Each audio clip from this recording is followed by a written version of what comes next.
Okay, Doc, I got a friend, 6-year-old, was just diagnosed with unicameral bone cyst. No fracture was caught early, which is great. It's a 6-year-old. Surgery scheduled for late this month. I'm looking here. Is there anything they can do in the meantime to help reduce, heal, prevent the cyst from causing any problems in the future, etc.? And, just give me an idea. Okay, so they go in a little further, talking about they're going to put a pin in the long femur.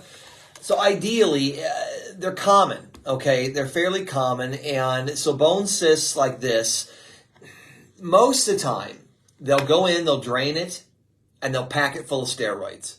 Now, depending on where the cyst is at, if it's a heavy weight-bearing bone, like up in an arm, they're probably not going to put a pin. If it's in a femur head, which is where this one seems to be, it's in the femur itself, the long bone of the upper leg, there's a lot of pressure going through that thing, and if this thing's thin that bone out a bunch, they don't want the bone to fracture. Because if it fractures, now you got all kinds of problems.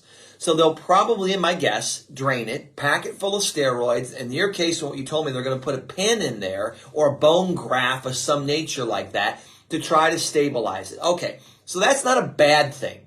The good news is the cysts are relatively harmless. They don't tend to become cancerous or anything bad like that.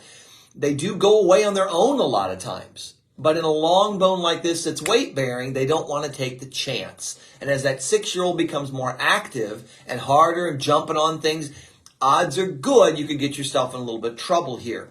So I'm not against what they're doing.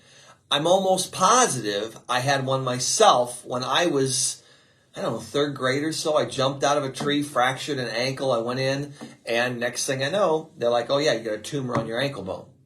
And it was this. A tumor is just a growth or a cyst, basically. They didn't call it a cyst, or I don't remember. I was so young. But I remember them going through surgery, then packing it full, and I was off it for probably 6 months because It was weight-bearing. Mm-hmm. There was no pins and things like that. But I do remember that as a child. It was a big, big part of my 3rd and 4th grade years. So knowing that, I got really good at walking on crutches. I'll tell you. But knowing that, okay, and how this all works, I'm not against that. Now, what do you do on top of that to help this heal? You go back to that triangle that we're always talking about, right? The men triangle. You go through it. I would start on that IUP if nothing else, right? The IUP is going to tell you what is that bone missing so it didn't grow properly. It got a signal that was incomplete. Something came through the nervous system, sent a bad signal into the system, and now you got a little cyst or this or that. Good enough. Change the signal. Help the body heal. I'm an enzyme fan. I've found over the years that if you use the right enzymes for digestion and inflammation and immune support, you can get things to heal in half the time they normally take. All right, why not do that? So you're going to use a complementary approach here. You're going to let them support and stabilize so you don't get a fracture, which I do understand. I agree with that. But at the same time, you're going to come back and say, all right, while they're doing that, can we get the body the raw materials and the pieces it needs in order to help this to heal faster?